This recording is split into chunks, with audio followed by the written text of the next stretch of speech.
Assalamualaikum warahmatullahi wabarakatuh. Ya, berjumpa lagi dengan saya Sobir.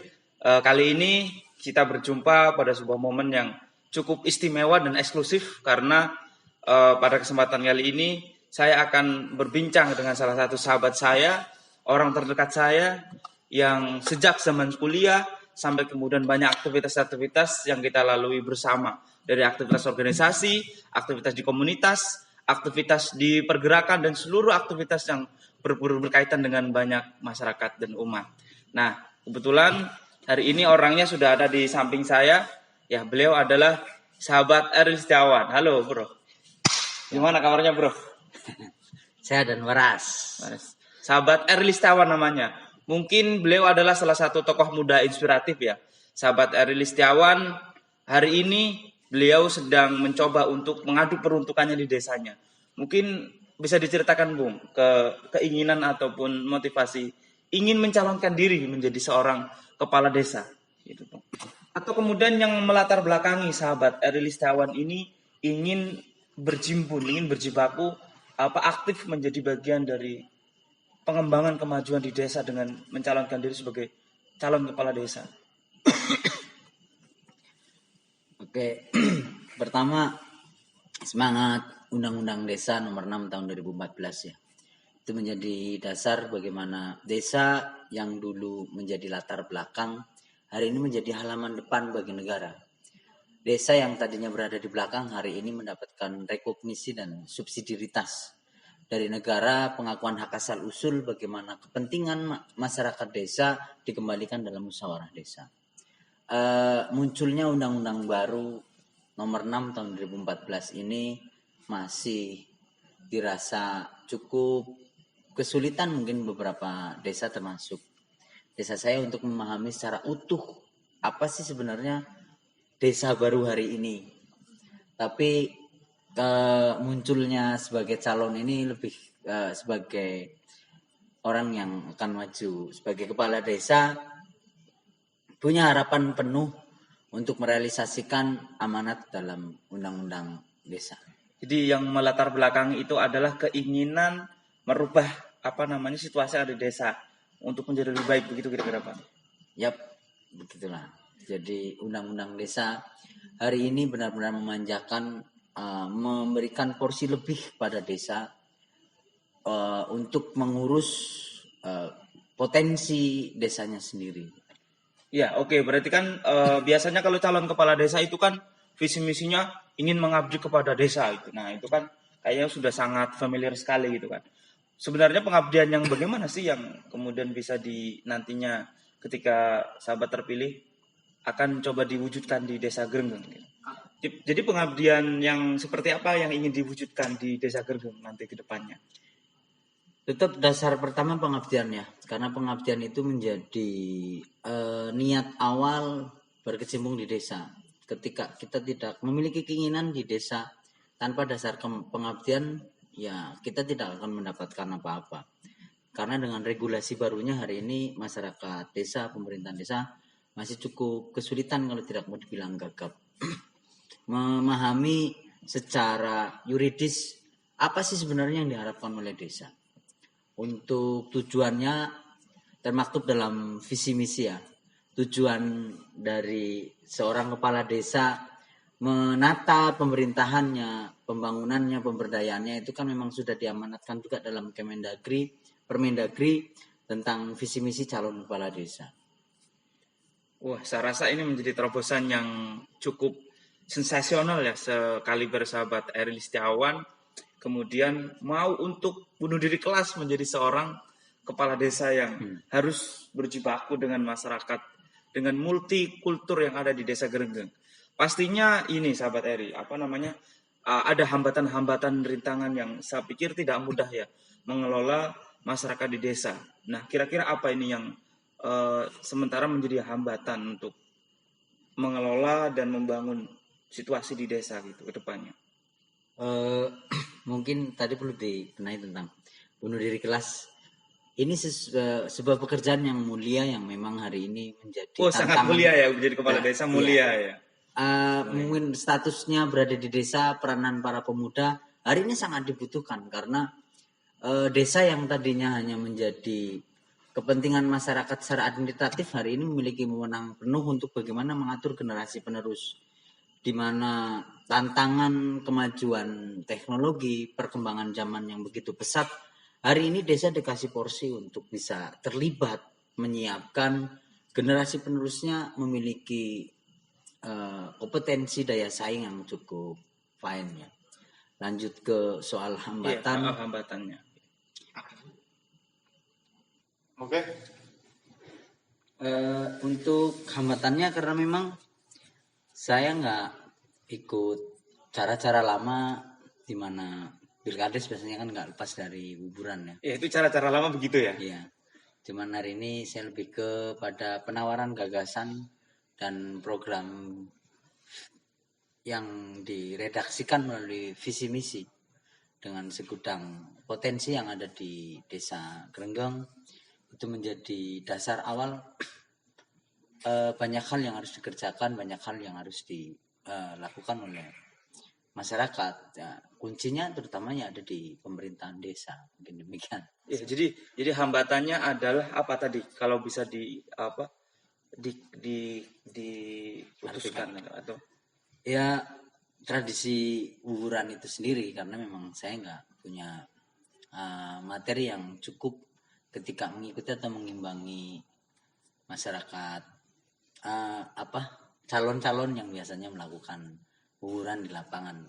Ya, jadi itu menjadi sebuah budaya yang sebenarnya perlu dibahas dengan ataupun perlu dirubah dengan budaya yang baru yang lebih baik gitu ya, yaitu dengan apa tadi Bung? Adu gagasan ya. Adu gagasan gitu kira-kira Bung. Ya, saya melihat ketika dianalogikan desa itu ada 10 orang. 10 orang ini ketika yang 3 orangnya kurang baik, yang 3 orang baik, yang 4 ini ngambang. Ketika 3 orang baik ini selalu tiarap mendiamkan gerakan-gerakan yang tidak budaya. Saya rasa sebenarnya bukan budaya, tapi perilaku masyarakat yang di luar kebiasaan. Wuburan itu bukan budaya masyarakat kita kok. Itu hanya menjadi tradisi belakangan muncul ya kepentingan kekuasaan atau permainan segelintir orang di luar kepentingan desa. Ketika 3 orang ini mau bergerak menyatakan sikap bahwasanya itu tradisi yang tidak baik, maka tidak menutup kemungkinan 4 orang yang tadinya ngikut ke orang-orang yang tidak baik ini bisa terlebur gabung dengan orang-orang yang memang mau peduli terhadap desanya. Berarti ini menjadi sebuah tantangan yang harus dijawab nih ya, sahabat Eri ya. Ya cukup menantang. Saya rasa ini bukan halangan atau rintangan, tapi ini memang tantangan. Kita punya 10, ibarat di sini kita ada 10 orang, 2 orang ini waras, yang 8 orang ini gila. Memang oleh 8 orang ini, 2 orang ini akan dianggap gila. Maka ketika kita mau mengajak 8 orang gila ini bisa berkomunikasi dengan kita, jangan nyatakan kita sedang waras, tapi katakan kepada 8 orang ini, kita juga orang gila. Tapi perlahan kemudian setelah mereka familiar dengan kita sampaikan, ya kita bawa bagaimana kegilaan-kegilaan mereka bisa mulai terkurangi gitu loh, karena kewarasan yang ada pada diri kita. Terus begini Bang, apa yang kemudian bisa ditawarkan kepada masyarakat melihat Bung Eri ini kan masih muda ya, masih muda, dan masyarakat akan melihat apa iya sih dengan masih jiwa muda, masih muda, kira-kira mampu nggak sih ketika nanti akhirnya terpilih menjadi seorang kepala desa. Nah ini bagaimana meyakinkan kepada masyarakat publik yang mungkin di Grenggeng ada ribuan ya, agar percaya bahwa sahabat Eri ini cukup layak dan patut untuk menjadi kepala desa di Grenggeng. Karena saya bukan orang yang cukup aktif di desa dan belum punya kinerja apa-apa, ya hanya bisa menyampaikan gambaran-gambaran tentang program apa yang akan dilakukan ke depan ketika diamanat untuk memimpin di desa. Seperti misalnya penggalian potensi desa secara maksimal masuk dalam visi misi. Penggalian apa misalnya di sini? Potensi desa Grenggeng ini memang di luar dari desa lainnya. Desa yang berpenduduk terbanyak di Kecamatan Karanganyar, desa yang memiliki jumlah penduduk terbanyak, luas wilayah yang paling luas, dan desa yang dilalui jalur nasional ini menjadi potensi tersendiri bagi Desa Grenggong. Ketika mau dimaksimalkan potensinya, termasuk penetapan Desa Grenggong sebagai desa kawasan kerajinan Anyaman ya, Pandan, Anyaman Pandan ya, ya, itu terkenal juga ya, Anyaman Pandan. menjadi potensi yang perlu dikembangkan ke depan. Pelajar, generasi penerus, orang tua, selain tinggal di desa juga mereka bisa berkarya yang bisa menghasilkan usaha ya, atau ekonomi, membantu perekonomian rumahnya masing-masing. Pastinya dirumuskan melalui musyawarah desa. Jadi ada pembangunan secara menyeluruh dan terukur yang dimasukkan ke dalam visi desa, kemudian menjadi kebijakan desa. Ya, berarti di sini lebih kepada bagaimana menampung partisipasi dan aspirasi dari masyarakat yang menginginkan desa akan seperti apa ke depannya, begitu, yang membuka ruang seluas-luasnya gitu untuk masyarakat. Iya, salah satunya demikian. Jadi untuk mengatur desa memang ya krisis kepercayaan pasti ada, krisis kepercayaan pasti timbul ya. Tapi saya memastikan kepada masyarakat dengan pengalaman saya di pendamping desa, terus pengalaman saya tentang bagaimana mendampingi desa secara administrasi, bagaimana idealnya pemerintahan desa melakukan pelayanan, bagaimana merealisasikan transparansi anggaran. Itu sebenarnya kan gerakan-gerakan yang memang sudah diamanatkan dalam regulasi, dalam undang-undang yang realisasinya masih cukup minim. Iya. Saya pikir masyarakat pasti membutuhkan terobosan-terobosan dan kegiatan-kegiatan yang tidak hanya monoton begitu saja, Bung. Tapi bisa kemudian setiap aktivitas ke depan bisa ditangkap dan bisa melibatkan banyak masyarakat di desa. Nah, itu bagaimana?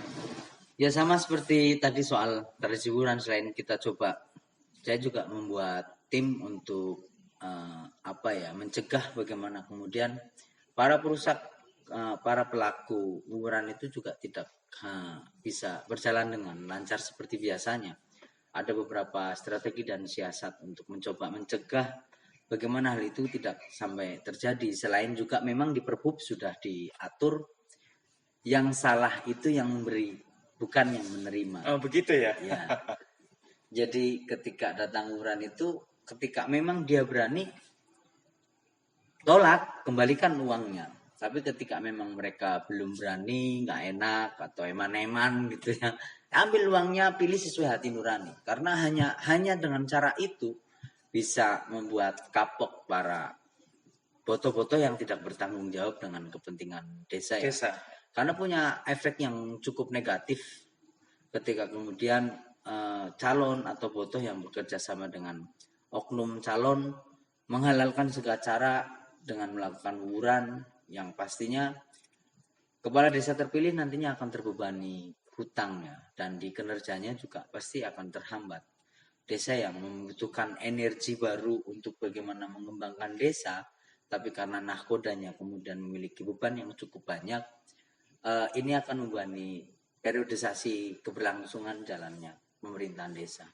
Dipastikan demikian. Wah, dan mungkin itu yang kemudian ingin sahabat Eri wujudkan di pemerintahan Desa Grenggong depan. Dan sebelum kita akhiri, saya ingin meminta ke sahabat Eri untuk bisa menyampaikan secara gamblang, karena ini sudah mendekati proses pemilihan, apa yang sebenarnya konkret ingin beliau wujudkan, ingin beliau dedikasikan, ingin beliau abdikan untuk Desa Grenggong ke depan. Monggo. Memimpin adalah menderita ya. Konsep kepemimpinan itu bagaimana bisa merasakan dari apa yang dirasakan oleh orang-orang yang dipimpin. Jadi kepemimpinan secara bersih, ikhlas, dan niat tinggi mengabdi itu menjadi kebutuhan mutlak bagi seorang pemimpin. Seorang pemimpin idealnya kemudian memang dipilih oleh rakyat untuk rakyat, untuk rakyat, dari rakyat. Tapi kemudian akan menjadi omong kosong ketika seorang pemimpin terpilih tidak dengan jalan yang bersih. Banyak hal kemudian yang bisa dilakukan oleh pemerintahan desa ke depan ketika apa yang ditakutkan di pra pemilihan ini benar-benar bisa dijaga oleh masyarakat. Karena kemajuan sebuah desa bisa dilihat dari bagaimana cara memilih pemimpinnya. Saya berharap betul, memang ini gerakan-gerakan moral ya, gerakan-gerakan pernyataan sikap saya sebagai generasi penerus desa. Saya hanya tidak bisa diam kalau hanya melihat processing pemilihan ini secara berlangsung secara terus-menerus sampai saya kakek-kakek bahkan terus kemudian mati melihat desa di proses kepemimpinannya seperti ini. Banyak hal yang ingin saya lakukan bersama masyarakat bagaimana mengembangkan Desa Gregenggeng secara maksimal selain membaca potensinya di setiap wilayah. Desa Gregenggeng memiliki 4.400 jiwa pemilih yang kemudian cukup memukau dibandingkan dengan desa lainnya. Dan Desa Gregenggeng memiliki potensi yang cukup banyak yang bisa dikerjakan antara pemerintahan desa dengan masyarakat ke depannya selama 6 tahun. Di kepemimpinan saya ke depan akan memprioritaskan bagaimana kepedulian terhadap generasi penerus anak-anak kita, adik-adik saya itu bisa lebih kompetitif dan berdaya saing.